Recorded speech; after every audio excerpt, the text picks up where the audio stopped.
On the 2nd of September, in the House of Commons, Jess Phillips, the minister responsible for safeguarding women and girls, made a series of admissions that are as shocking as they are damning. She confirmed that she had met survivors who told her police officers were not just complicit in the grooming gang scandal, but they were perpetrators as well. Perpetrators of child rape, in case there is any ambiguity. Phillips also admitted she had personally witnessed cover-up behaviour in grooming gang cases. And then, as if to deflect away from the gravity of what has took place and how we got here, she had the audacity to claim that in her community, Pakistanis had been the most fervent truth seekers in exposing the abuse. I'll say that again. Jess Phillips, the Minister for Safeguarding Children, not only admitted that she knew from the testimony of survivors that police officers were members of the rape gangs, not only did she also know of the cover-up, she actually went on to claim that it had been Pakistanis who had been the most fervent truth seekers in exposing the abuse. Taken together, these statements reveal not a safeguarding minister. No, they reveal a politician who has known about the worst institutional betrayal of children in our lifetimes, stayed silent, fought against accountability, and now tries to gaslight the public with absurd distortions of history. Absolutely staggering. People have turned a blind eye. There's no two, I'm not denying that. Including you? Absolutely not me. I have never turned a blind eye. I never would shy away from calling a problem what it is. A very, very good evening. Sunday the 7th of September 2025. My name is Raja Mia and this is a Recusant 9 transmission. It's been quite the week, hasn't it? It's been quite the week. And I think if this week has demonstrated anything to any of us, it is the power of these broadcasts, these transmissions, and, dare I say it, the diligence of going through the detail line by line. Because let's face it, if I had not shared the contents I shared last week with you, live here, and then done something I really do dislike, which is editing afterwards, and put those snippets out, tens of millions of people across the world would now not know the truth. And the truth that they know, and the only bit that's really been focused upon, is that Jess Phillips, the Minister for Safeguarding Children, Safeguarding Women and Girls, knew that the police officers were involved in the rape gangs. And what did she do? She did nothing at all. Contrary to what she'd claimed on Newsnight on that clip I just showed you. Indeed, Helen. And a very, very good Evening to you, Helen, and thank you for joining us, says Roger, looking for his mouse, as is always the case on this thing. Let me try and find it. Where is it? Where is it?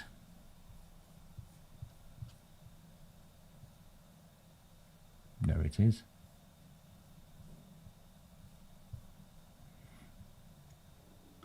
That's what she was doing, Helen. Safeguarding her job. And as for me and feeling better, I'm afraid not, Helen, if I'm honest with you. It's not every day you are attacked in such a way where those who attack you are attacking you for no other reason than you are speaking out against the cover-up of the gang rape of children. And Greater Manchester Police, who watch these transmissions, by the way, they still monitor my work, with a view of perhaps me saying something, or even one of you saying something inappropriate, so they can hammer my door down and arrest me again. They, of course, want me like this because they want me to go away, and it's not every day that someone boasts online of how they go every day and urinate on your mother's grave. Masquerade as me, reach out to rape gang survivors and try and extract information from them, and the police, as has always been the case over these last 7 years,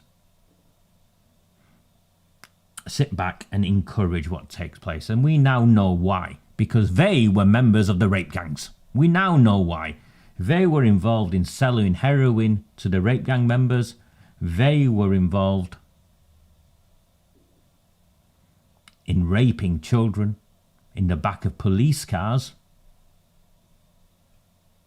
You do it for them, so you'll do it for me.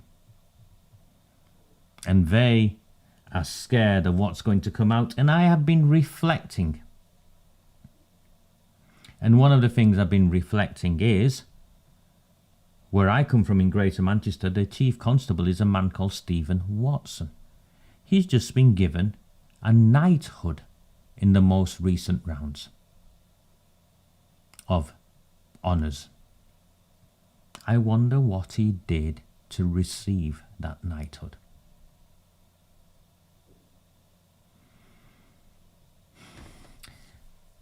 Very good evening, Jenny. You're not that late, I don't think. You can always play it back afterwards. And sorry, Louise, a very good evening. For some reason, I've not got Louise's phone number, so if you contact Gary or something, Louise and I used to would convene over Messenger. I'm locked out of Messenger at the moment, Louise, whilst Facebook decide whether or not they are going to give my account back, rather than continue to allow someone who's maliciously masquerading as me to continue with that whilst they suspend me. So I'm not sure what's going to happen there. Now I'm going to go through a couple of slides. I think they are of value to us, and then I want to play the 3 specific clips, very short clips, because clearly people engage in this and take value from this and take it away. And I want to make something clear. I am a campaigner. I'm not a journalist. I'm not a social media content creator. If I'm any of those things, they're secondary or immaterial. And as a campaigner, one of my key priorities is to get the information out. Which is why you don't see any watermarks on my videos or anything. I don't care if people don't credit me for the work. Genuinely, I don't care. And when people come along and I see what I've said amplified or taken and passed off as fresh information, first and foremost, I have a massive smile on my face. Because what we see is with people with millions of followers. Engagement figures way beyond my means. Picking up and running with this. Do you know what? It means we're winning. And we need these people. So I'm going to go through a couple of things today. And hopefully people will also use it. Those who've used it before, I'll maybe use this. Let me bring up what I make reference to.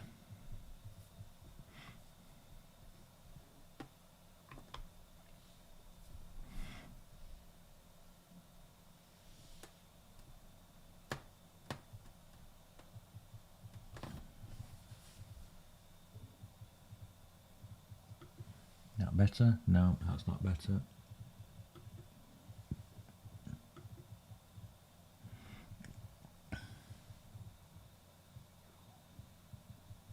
I'll do it this way, it's all right. Yeah. So,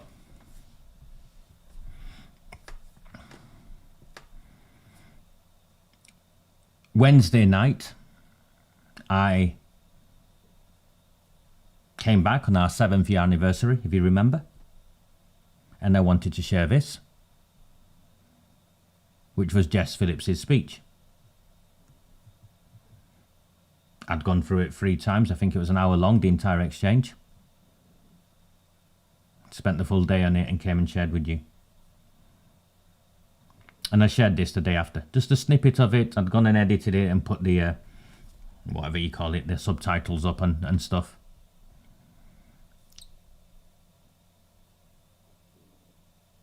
And you can see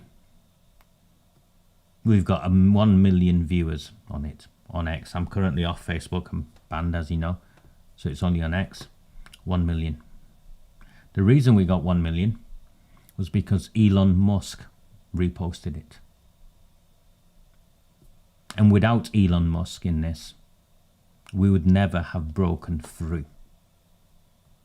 In January, when this story broke the way it did, it was because of Elon Musk. I don't necessarily care for his politics. I think, some things I agree with, like all people, some things I'm not sure about, some things I disagree with, but recognition is recognition. Without Elon Musk, without the likes of Charlie Peters, it doesn't matter if GB News have me on or not. Without these people, this story would never have broke. So here's Elon Musk reposted it, which is why it got to 1 million.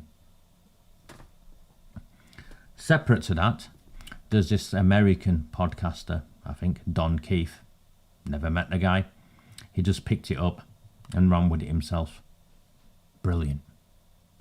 Absolutely brilliant. Look at those viewing figures at the bottom. 12 million. 12 million people. Or 12 million views. And even Matt Goodwin picked it up, and this is what he had to say. Jess Phillips, who opposed a national inquiry into the Pakistani Muslim rape gangs, saying here she knew for years police were involved in the abuse of children.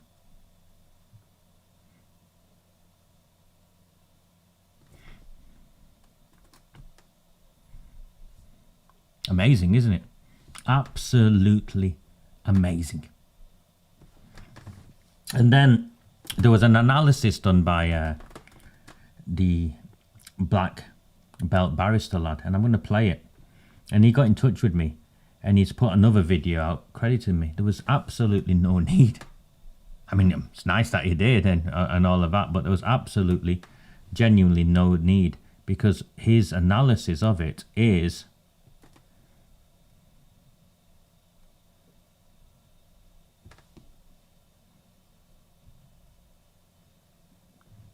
He says, looking for it.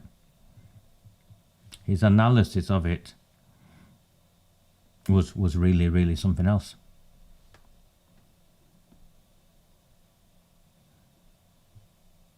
So I'm just trying to find it. Just give me 1 second.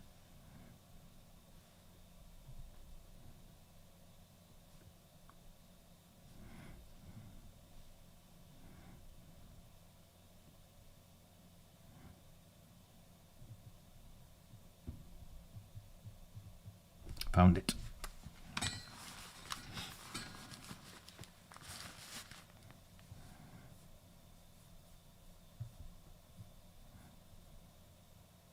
Yeah, absolutely. Absolutely. Big up to Don Keith. Inquiry to uncover what was really going on. Read between the lines. So we are back here on Off the Record. Welcome back. Thank you all so much for subscribing so far. And for those of you that may not have been aware, I've agreed to volunteer my time pro bono to restore Britain to a lot of its policies and give them advice as and when they need it. I think they have a lot of very valid policies they need to push through, and sometimes they will need advice and guidance. I'm very happy to provide that there. It's one of the privileges of a barrister to be able to offer that advice pro bono to a very good cause when it's necessary. So I'm privileged to be able to do that. And thank you also to all of you for supporting me on these channels here by subscribing, by watching, by sharing. You help me to have more time to be able to provide my pro bono time to the likes of Restore Britain, which in turn will help you. So to that end, please do subscribe to the channel. That will help me, and it will help me to help them. Thank you so much. What a week it's been. What a few weeks it's been with what's going on in this government, and what a week it's been for me. This week has shown me on so many levels how Britain is so badly broken. So much so we can't even get the trains to work properly. A little bit of a story first. I've been to London, or tried to go to London, 4 or 5 times in the last few weeks, and on every single occasion the trains have either been cancelled or severely delayed, or both on the same day as it happens. On one occasion, the day before yesterday, it was blamed on the weather to say that there was so much rain that there was a risk of landslip and this sort of stuff. And I just think, have they not planned for this yet? I mean, this is England. We get rain every year. We get snow every year. We get dry and hot spells every year. This is nothing new. Now, when they say, you know, this was unexpected or whatever, it really wasn't. We expect this every year. Now, it was only a few weeks ago they were saying, you know, this... Sorry, I'm going to just...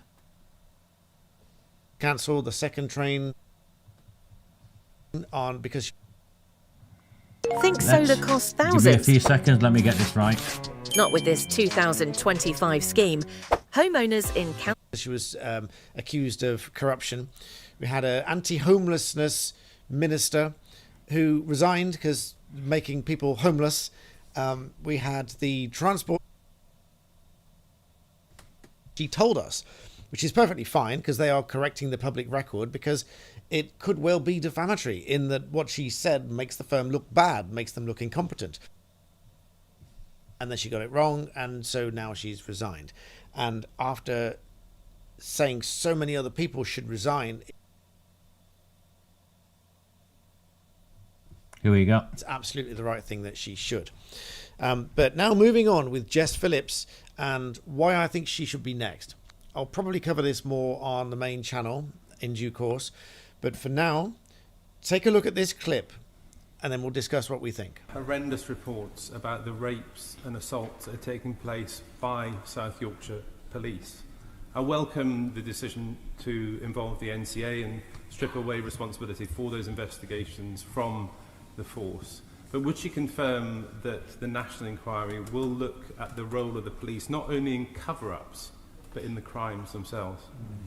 Absolutely, yeah. The South Yorkshire Police should never have been left to investigate themselves in this matter, and so yes, moving over to the NCA is the absolutely right thing to do. But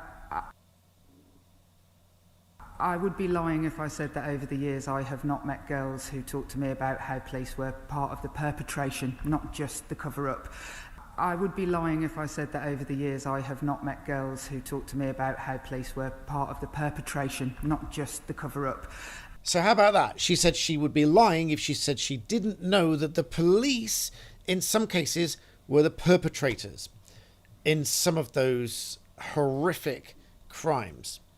And yet she, in writing, refused a national inquiry into what was going on, and along with many other Labour ministers, initially refused an inquiry, and until an independent report said that they absolutely need an independent inquiry to see exactly what happened systematically across the country. So I think it's really difficult for anyone to stay in office after making such an admission that she knew about such things, and yet obviously they continued, and she fought against a national inquiry to root out the evil that was doing exactly this. But we also have now the Epping situation, because Epping Forest Council are now going to go to the Supreme Court, rightly so in my view, because... Okay, so there you have it. She knew along, and the question I have for you, is why was this not covered on any of the mainstream news channels? GB News haven't picked up on it. They ran with stories on the day on what Jess Phillips had said. Not this element. Actually, none of the elements I make reference to. None of the 3 elements I make reference to. Just the delays in the inquiry. No terms of reference. The generic stuff is what they talked about. None of the things I make reference to. Nothing in the Telegraph, none of those. Never mind the BBC. It's as though it never happened. It's as though the safeguarding Minister for Girls did not stand up in Parliament and say she would be lying if over the years, not once, but over the years, on multiple times, survivors had not told her that they were also gang raped by police officers.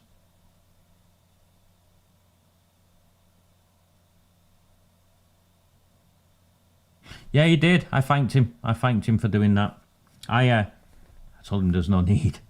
Honestly, I am. My friends who are here with me, during the much darker days, they will tell you, and I'm just looking across, there's 1,400 of you now. We were lucky to have 50 or 60 people watching in the darkest part of our journey. We were losing, completely discredited, as far right, as racist. I was a criminal, a child abuser even, reported in the local newspapers. The smears were working, the Guardian, the Sunday Times, all of them. So, when these people come along and add credibility to our cause, look, yeah. If anything, it's tears of joy for me. So there's absolutely no need to add any of the credits, anything like that. Just take it, use it, please, please. My criticism, my reflection and my criticism isn't on the people who've worked on this and took it and help amplify it. If I have a criticism, it is, and I'm sorry, and I mean this respectfully because I respect them. Why have Talk TV not run with it? Why have GB News not run with it? I don't know. I'll play you the interview that Talk TV did do with Maggie Oliver, and I think it's worth listening to because she has a lot to say about Jess Phillips.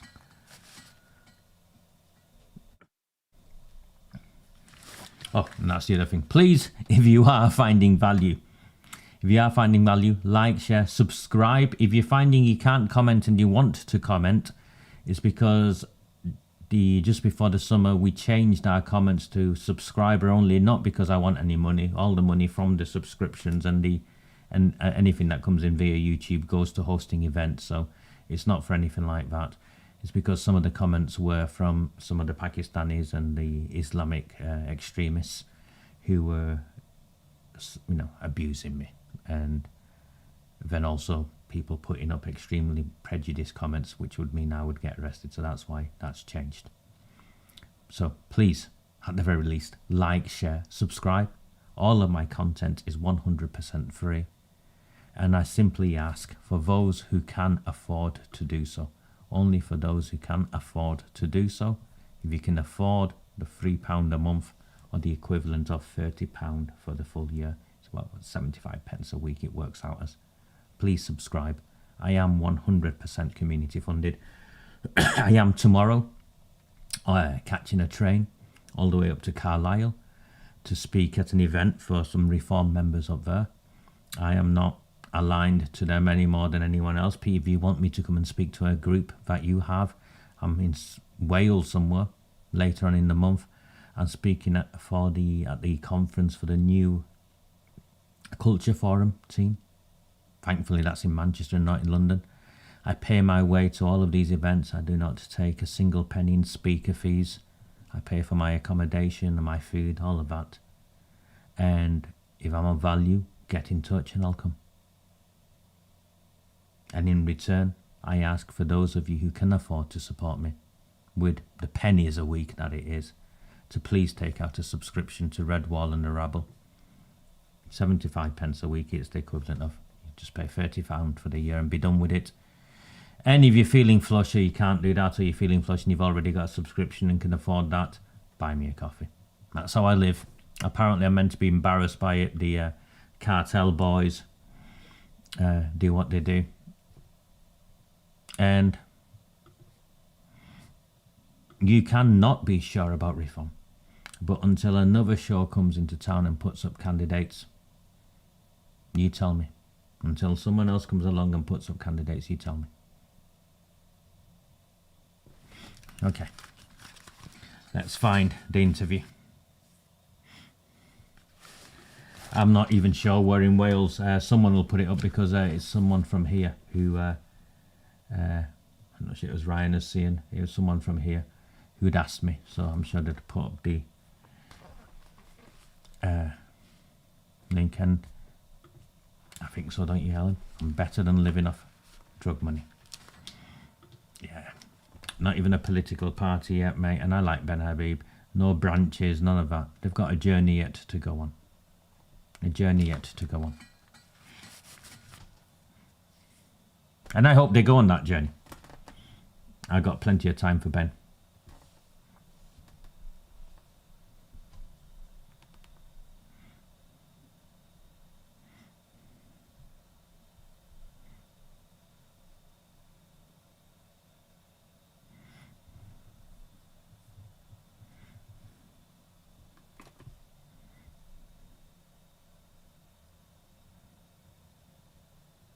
This is the government minister in the Home Office who says that the grooming gang failure officials deserve to go to jail. People who disgraced public office by failing to tackle rape gangs should be sent to prison, she said. She revealed nearly 1,300 cases which were dropped are currently being re-examined by police. 216 rape allegations being treated as the highest priority. And Jess Phillips vowing a public inquiry into the scandal will leave no stone unturned, vowing to put victims at the heart of the process. She says it will make for difficult conversations for some people, and if people are found by our court system to have undermined and committed disgrace in public office, then of course they should be sent to prison. Let's take a look at what she's been saying earlier on in the House of Commons. Today I can announce that Operation Beacon Port has been established. It will be overseen by the National Crime Agency and delivered in partnership with policing, including the National Police Chiefs Council and the CSE Task Force and the Tackling Organised Exploitation Programme. For the very first time, this new national policing operation is bringing together all of the relevant policing partners under one operation to ensure a swift and specialist law enforcement response to grooming gang offending. This collaborative approach is ensuring that long-term investigative capability built across police and best practice is standard, ending an unacceptable postcode lottery for victims and survivors. This new national operation will eliminate inconsistencies on how cases are handled across forces and ensure that there is no hiding place for perpetrators. Let's talk to Maggie Oliver now. She's a former detective in Greater Manchester Police, a whistleblower on the Rochdale grooming gang case and founder of the Maggie Oliver Foundation. Maggie, is this moving in the right direction, do you think, or are you given succour by what Jess Phillips has said today? You know what, Peter? I would be shocked if any single person listening to that statement today takes one single word seriously. It is yet more rhetoric and empty promises that are not backed up by action, by resources, by effective policing, and a criminal justice system that is on its knees. Actually, listening to her saying that takes me right back to a meeting that I had at the House of Lords with her, and I took several victims and survivors to meet her about 2 months ago. I made exactly that comment because any of your listeners who follow my work will know that as well as the work I do with my charity, the Maggie Oliver Foundation, I'm involved in a separate campaign called #TheyKnew, where there are myself and several other directors who are promising to do our very best to take senior public officials to criminal or civil prosecutions for failure to carry out their duty, for gross misconduct in a public office.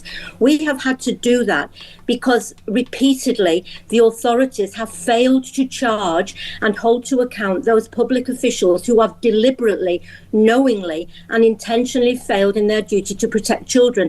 I can give you half a dozen examples of cases where the evidence is absolutely crystal clear, and yet I can tell you that the CPS will never charge a chief constable. It will be left to people like me and members of the public to hold them to account. I was involved, Peter, as you know, not only in Rochdale, but long before that in Operation Augusta, where Greater Manchester Police closed down a live investigation with 97 child rapists who we knew were abusing children. That went to an inquiry 15 years later, and in 2020 that report published and said that GMP, the Gold Command Group, including chief constables, the assistant chief constables, were guilty of closing that case down because they refused to put resources into it, so neglecting their duty. That case has now been forced to be reopened, but those 5 officers, 5 of whom were still alive, were made to go to the IOPC for investigation. No charges followed because those officers refused to be interviewed. Nothing has changed. So these words are empty promises. And, you know, I wish it was different. Sadly, Peter, it is not. And they are empty words. Jess Phillips smirked throughout that meeting in the House of Lords. She didn't have a single word to say to me. She ignored the survivors and victims there who were incandescent with rage at the treatment that they are still receiving at the hands of not only this government, successive governments. And you must be very upset with Jess Phillips, who appeared to be on your side. This seemed to be her big thing when she was in opposition. Now she's a government minister, and yeah, government is a lot trickier than opposition. But at the same time, you must feel she personally has let you down, Maggie.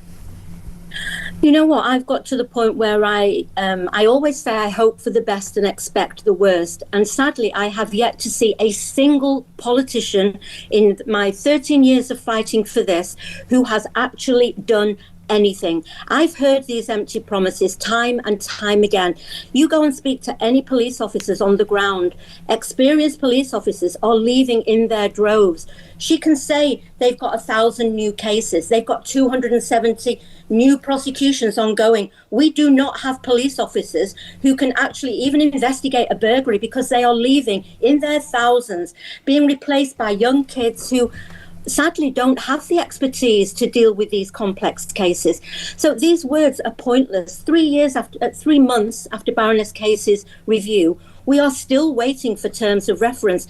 I am leading with my charity to take the government to a judicial review. The response to our first letter for that from the government, and I read it, the government is not obliged to implement the recommendations of ICSA. They are recommendations and no more than that. That follows 7 years, £200 million, hundreds of victims, and even now they are wriggling on the fence. They will not act. Which makes you wonder, actually, what will they do after this next inquiry? Maggie, thank you. That's Maggie Oliver there, former detective at Greater Manchester Police. Really. Sorry, I'm just laughing at what my friend Gary Tarbuck has said. One day she'll talk to you, Roger. Maggie Oliver is getting more and more angrier and perhaps more and more radical in what she wants to do, and more and more in tune where we are and have been campaigning. As recently as January, Maggie Oliver was not supportive of a public inquiry, and she's now seen the value of this form of campaigning. We can't just keep saying we need to take care of the victims and provide them with pastoral care and therapy and stuff. All of that is valuable and necessarily and extremely, extremely under-resourced as it is. So the foundation, if you do support it, great. If you don't, please do go and support it. But what I've been saying all along is the only way we'll change this, the only way we'll get justice, is by holding those who failed these children to account. That includes the politicians, the police officers and the council officials, and that means they need to go to prison. And part of the national inquiry that we're campaigning for and have been campaigning for and have got this far is, I don't think Jess Phillips, Keir Starmer, any of them quite understand really what we are going to do. We will force out of the national inquiry both the Conservatives and Reform, because it'd be one of those two. If Advance UK come along, I'm sure they'll pick it up and run with it more than even what where I want it to go, I think. And we will see a commitment in these political parties to what I make reference to as the rape gang trials, which is in line with the Nuremberg trials after the Second World War. I don't think they quite understand what they've unleashed, because what we will establish through the national inquiry, its terms of reference, if not through Rupert Lowe's rape gang inquiry, which is doing valuable work, is establish the criteria that quantifies the misconduct in public office in specific reference to failing children and allowing them to be gang raped. That criteria will exist for council officials, it'll exist for police officers, and it'll also exist for politicians. And we follow it through. I come from a different place. And if you believe in what we hope to achieve, then you will also know that we've overcome so much to get it this far. And we will see it through. We will see it through.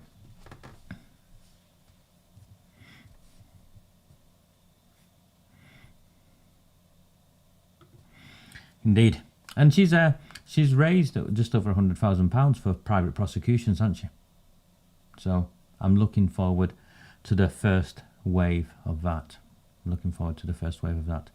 Now, I just want to play you a slightly longer interview. A few months ago it was, where Jess Phillips was trying to shift the narrative again on this. And I need you to watch it because I want you to understand this. They are determined to shift this away to a space of all men, misogyny, all of those comfortable places, rather than the specific place of where this originates. Because as well as the failings of people who should have known better, there is the motivation of the perpetrators. Racially motivated, religiously justified. I've been using that exact terminology for 7 years. Racially motivated, religiously justified. And they don't want to. They don't want to go there. Which is why we need to keep saying those words and keep taking it there. There is a deep-rooted issue within the Pakistani community in this country, and specifically the subsect from Mirpur. And that is why I also posted yesterday my extreme reservations of Shabana Mahmood being appointed the Home Secretary. She is of Mirpuri origin. So I'm extremely concerned with that. Let me play this so you see what I mean.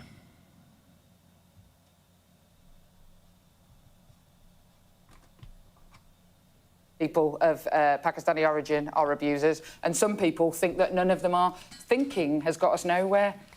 What Baroness what the ICSA recommendation was that we needed better ethnicity data. We still don't have it. What Baroness Casey has recommended, which we will undertake, is the mandatory recording of ethnicity of perpetrators of child sexual abuse.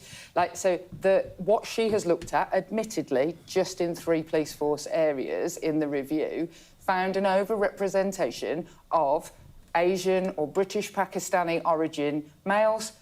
It doesn't matter how I feel about that. Those are the facts. And if we ignore that, how can we ever come up with solutions? It feels like at the heart of this is misogyny. Of course, you know, they're all men, aren't they? That's the other characteristic that all of these abusers have. And this belief that the girls were, you know, the children, were worthless. Oh, absolutely. And actually, I think that sometimes in the debate about the ethnicity, which, you know, it has been, that's not new news. This has been written in many reviews over the years. It's just nothing has ever been done about it to improve the data. We will do that. But what often gets lost for me is actually the way we dismiss women's, and especially young girls' voices. Treat them as if they're criminals, treat them as if they're, you know, sluts and hussies and they were asking for it. That existed for far too long. And one of the things that we will do off the back of this report, and we're trained to do anyway, is get rid of the convictions for anyone under 18 who was accused of being a prostitute.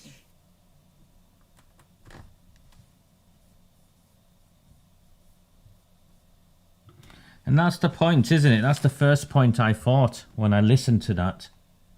My understanding of this, my analysis of this, is that consistently it was white women who failed to do their jobs, middle-class white women who failed to do their jobs consistently because of the contempt they had towards working-class white girls, working-class communities. So where do you get the misogyny from? And when you look at the motives of the perpetrators, if it was misogyny in the way you claim, then that behaviour would have been replicated within their own communities towards their own daughters, nieces, some girl walking down the street, I don't know. But the evidence is that it wasn't. One of the most ridiculous defences, and it was Sadiq Khan who was involved in this, for those of you who have an issue with our London mayor, was when this scandal first broke a number of years ago. I remember reading the report, which included Sadiq Khan, and the way they were deflecting away from this was, yeah, these men might be gang raping little white girls, but they do it in their own communities too. If they do it in their own communities, they don't do it to the extent or in this way. They don't line up 50 of them at a night, 50 of them a night, after they've finished work, waiting their turn in a hotel room to some poor child who's been drugged up on heroin, blackmailed and battered, and told what would happen to her if she didn't comply. That's not happened. So Jess Phillips and Sky News and all of them, they're too scared to handle the truth, I think.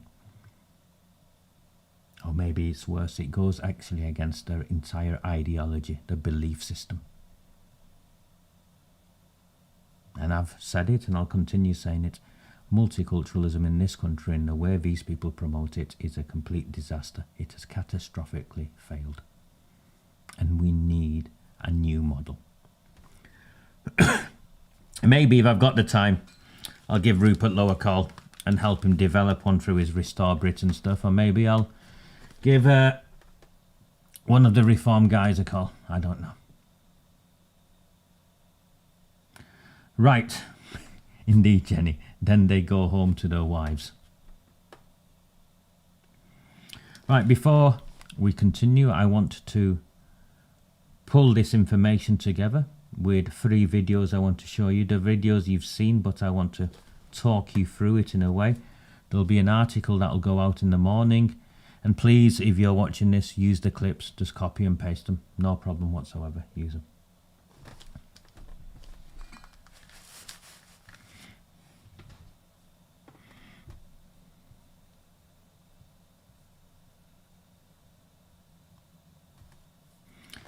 In response to a question about South Yorkshire Police's investigating itself, Phillips on last Tuesday, told MPs, "I would be lying," and I'm quoting her, "I would be lying if I said that over the years I have not met girls who talked to me about how police were part of the perpetration, not just a cover-up." This was not hearsay. It was testimony from the mouths of victims. For years, campaigners have feared corrupt officers were embedded in these networks. Now the safeguarding Minister for Girls has admitted she knows it to be true.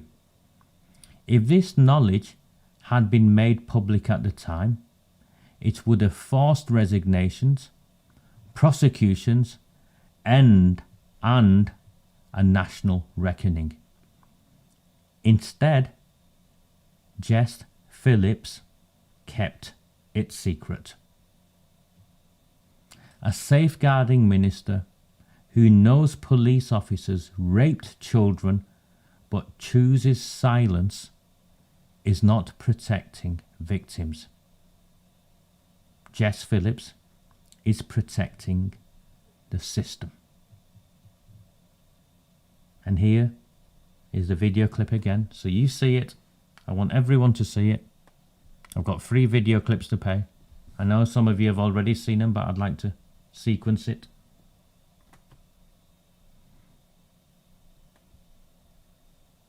First of all, can I pay tribute to my honourable friend for what has been her lifetime's work.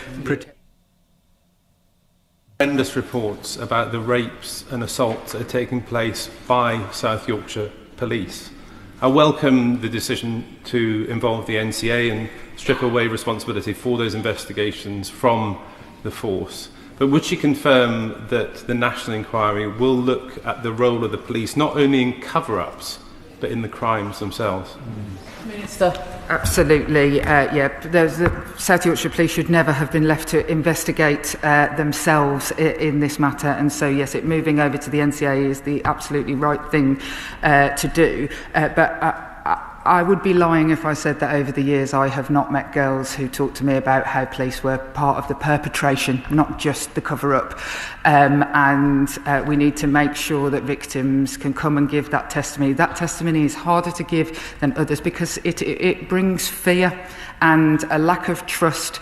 But absolutely that will, if that is where the inquiry takes us, because that's what victims say, then absolutely that will be the case. Iqbal Mohammed.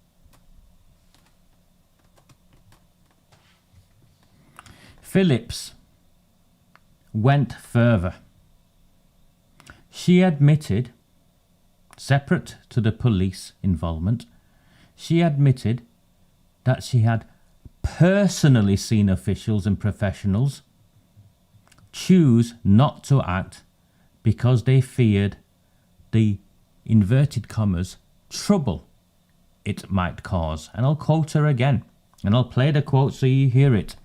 She told MPs, "I have seen this with my own eyes in cases in which I have been involved. People have said, oh, it might cause trouble. I have definitely seen this, and it should never have been allowed to happen."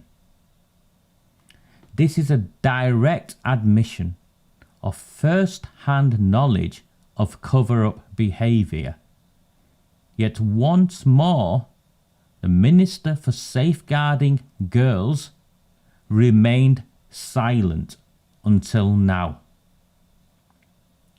When a safeguarding minister sees cover-ups with her own eyes but refuses to blow the whistle, she ceases to be an ally of victims.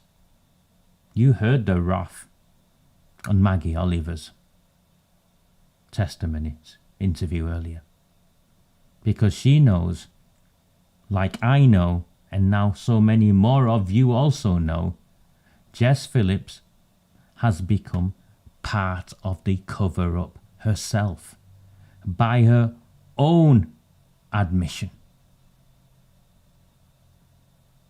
Let me play you the video.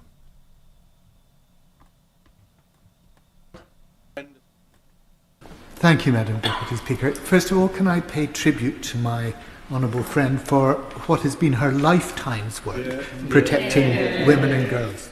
I welcome her statement about updating the ethnicity data. This will enable the public debate to take place on the basis of data and fact rather than prejudice and scaremongering that she spoke of.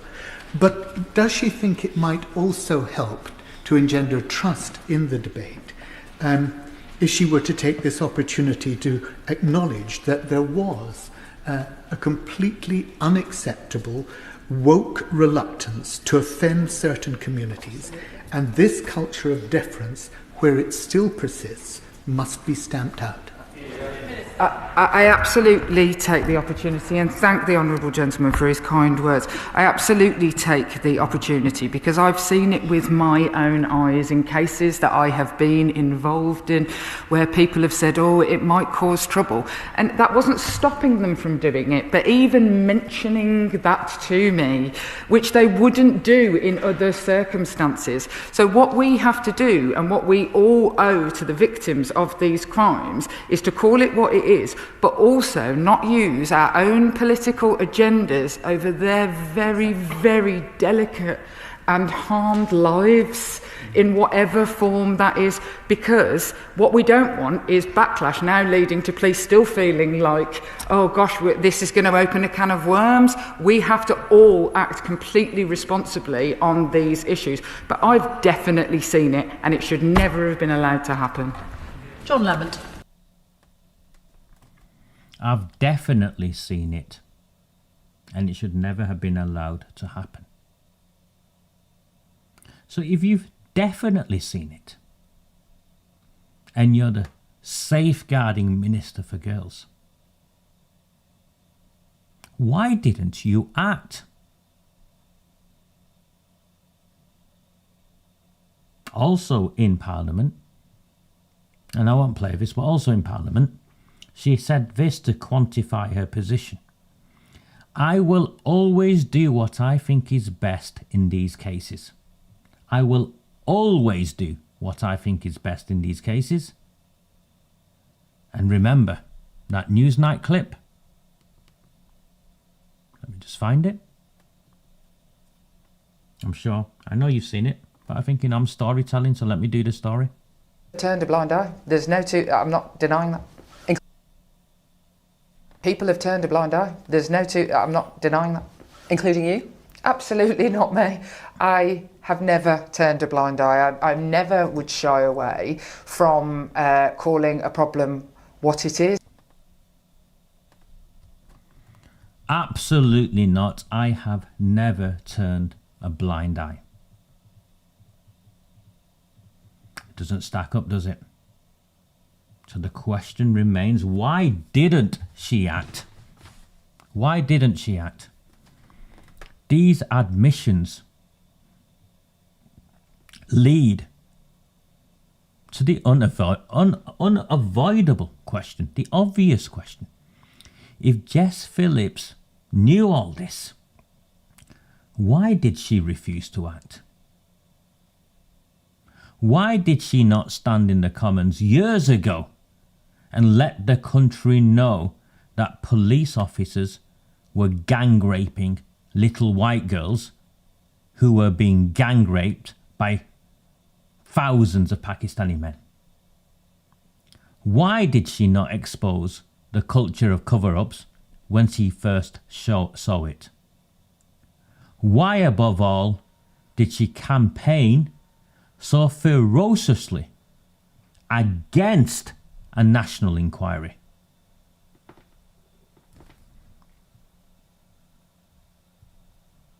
The answers are political.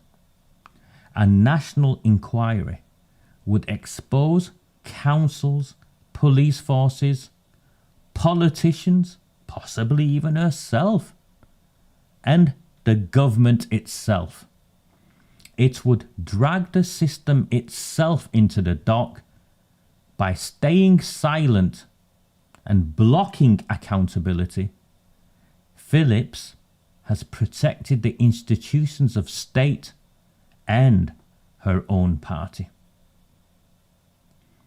Her role, contrary to her title, is not to safeguard girls. Her role is to safeguard the reputation of Labour councils, police chiefs, and the wider political class. Please, tell me I'm reading this wrong. Tell me. If you're a Labour Party supporter, if you're one of the 3,000 people here who've blindly voted for Labour year in, year out, tell me, Raja, you've got this wrong. You're being unfair.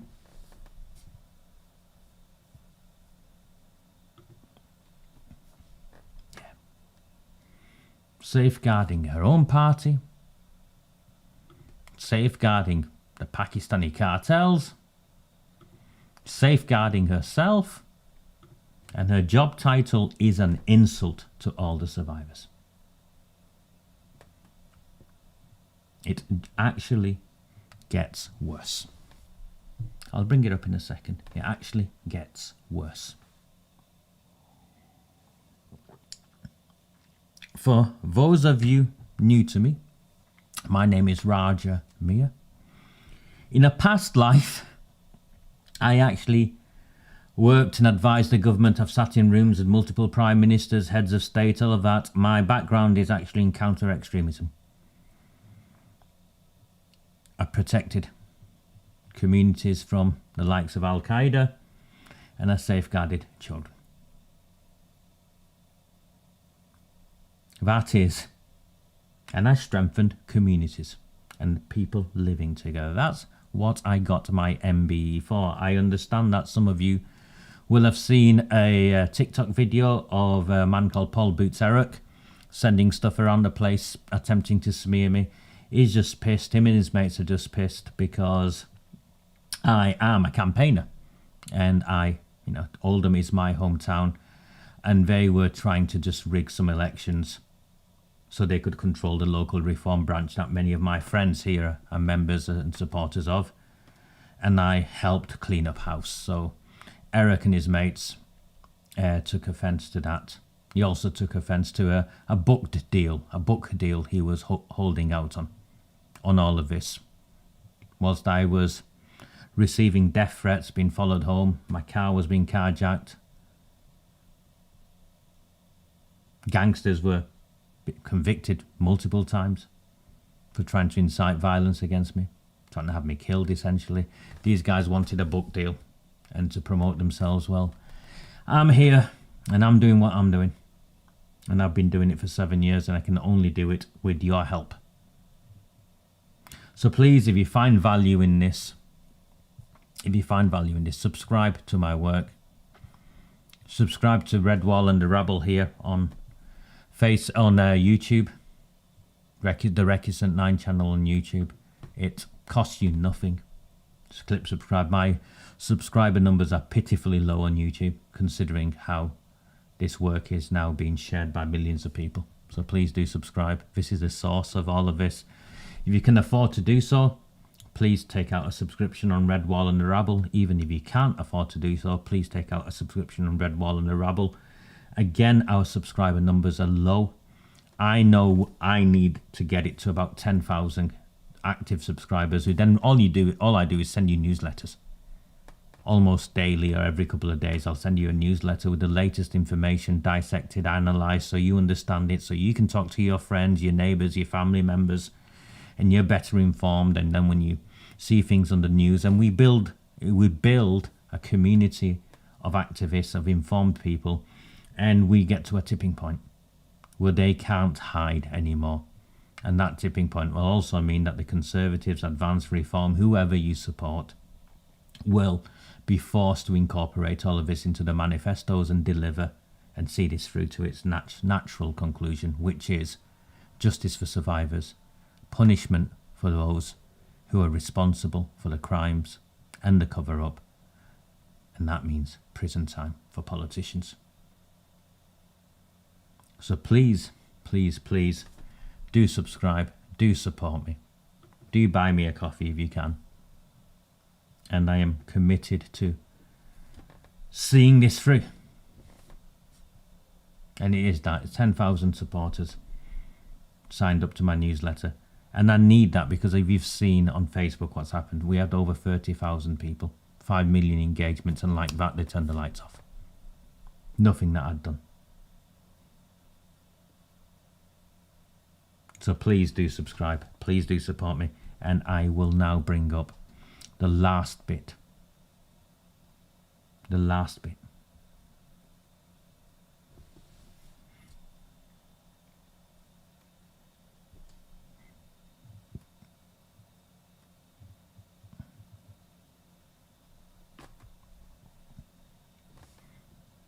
Madam Deputy Speaker, I would like to pay tribute to the Minister for the work and thank her for her statement. Madam Deputy Speaker, this crime is absolutely abhorrent. Every single victim and survivor of this crime must get justice, no matter who the perpetrator, Pakistani, Indian, English, or anyone. So please, please, can we dial down the politicisation and the inflammatory rhetoric in this place and show total compassion and empathy when we work together to tackle this scourge in our country for every single victim. And finally, may I ask the Minister for a meeting with me and my colleagues so we can learn how we can support the work of the government in this space. Of course, I will meet with the honourable gentleman and like I say, any colleagues who wish to take part in this work.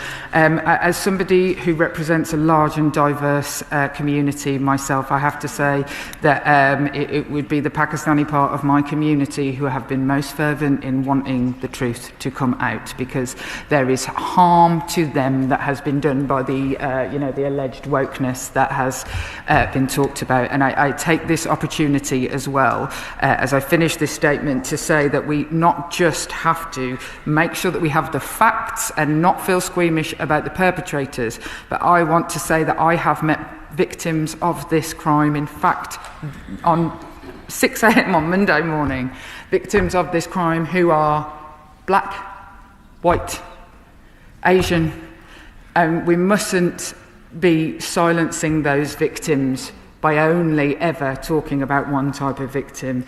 The victimhood in group-based abuse is not just one type. Apart from one thing, they were all girls. Well, actually, they weren't all girls, which is another lie. But she can't help herself. She's a man-hater, isn't she? I think it's clear she's a man-hater. They weren't all girls. I know there were victims in my own town that were boys.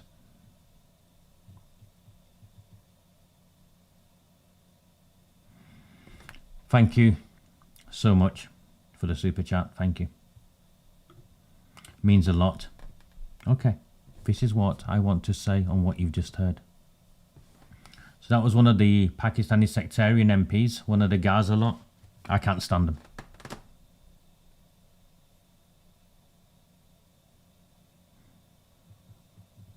And he tries to deflect. No matter who the perpetrators are. Black, white, Muslim, whatever. Bollocks, mate. The perpetrators were predominantly Pakistani. That's what the perpetrators were. But Jess Phillips, the Minister for Safeguarding Girls, entertains him. And having only moments earlier admitted the police involvement and also her knowledge of the cover-ups, Phillips then tries to shift the narrative. For me, this is the worst of what she did. And she claims this, and I'll quote her again. It would be the Pakistani part of my community who has been the most fervent in wanting the truth to come out. This is complete nonsense. For 2 decades, 20 years at least, it was working class families, betrayed survivors, and a handful of independent campaigners who have exposed this scandal. Local officials, police forces, and many within the Pakistani communities either denied, minimized, or resisted exposure. It's a complete lie that the call for justice came from within the Pakistani community. It did not. The voices within the Pakistani community were extremely few. To claim now that the Pakistani communities led the fight for truth is not just absurd, it is an attempt to rewrite history. It creates those who resisted exposure whilst insulting the courage of survivors. Unbelievable. It credits those who resisted exposure whilst insulting the courage of survivors. It is, you're right, Callum. It is a lie. But there's a deeper betrayal here. This is the real scandal. Jess Phillips has admitted she knew that survivors alleged rape by police officers. She has admitted she personally witnessed cover-ups with her own eyes. She chose not to act. She opposed a national inquiry, and now she tries to rewrite history with claims so absurd they add insult to the betrayal. The victims of grooming gangs were failed as children. They are still being failed today. When the safeguarding minister herself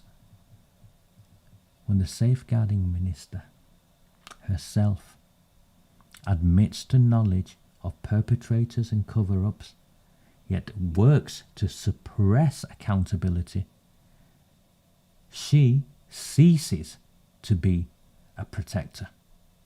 She becomes part of the machinery of betrayal.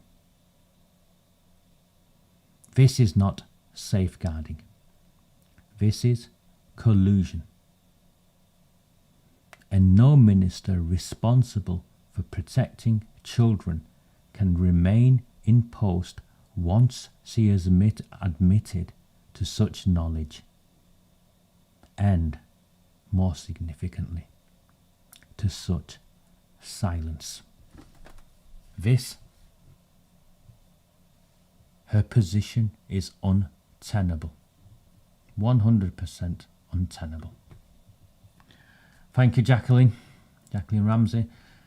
People say, when I look at that and £2, and thank you as well. You know, just under £50, thank you. £2, £50. If the 3,500 of you watching had given me £2 today, that'd be probably about, I don't know, best part of 6 months. Thank you. Thank you so much to all of you. Please continue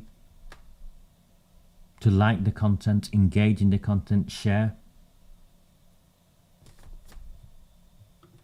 And you're right.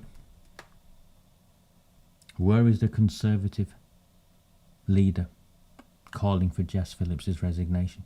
I've just given you the evidence. The free snippets. I've given you that. They have teams of policy officers, analysts. This is a line they're not willing to cross.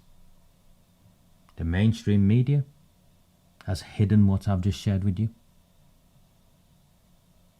And not a single one of the opposition politicians has picked up and run with it. And you've seen it yourself. I've not made any of this up. I've extracted it from the House of Commons, the Parliament's own webpage. And everything I've said is also quoted in Hansard. There's so much more I want to talk about. I do want to talk about Shabana Mahmood and her appointment. And I do want to talk about the sacking of Lucy Powell and Jim McMahon. I'm going to come back tomorrow, I think, for that. I'm going to try and come back tomorrow. I've got to also prep for Carlisle on Tuesday, but I'm going to try and come back tomorrow evening. I'll now go away and try and edit this video, download it, edit it, and try and get snippets out. Please like, please share, and please, if you found value in my work, drop me a message, say hello. I'm not in the best mental health at the moment, so with what's gone on.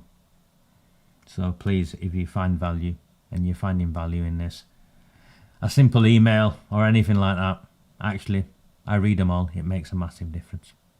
Take care. Bye. Do not fear them. Do not fear any of them.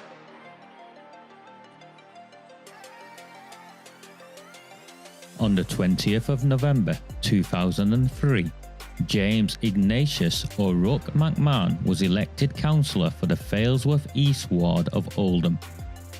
Deeply ambitious, he ruthlessly rose to power, and by 2011 he was already leader of the council. In 2015, exploiting a Labour Party loophole, he became MP for Oldham West and Royton.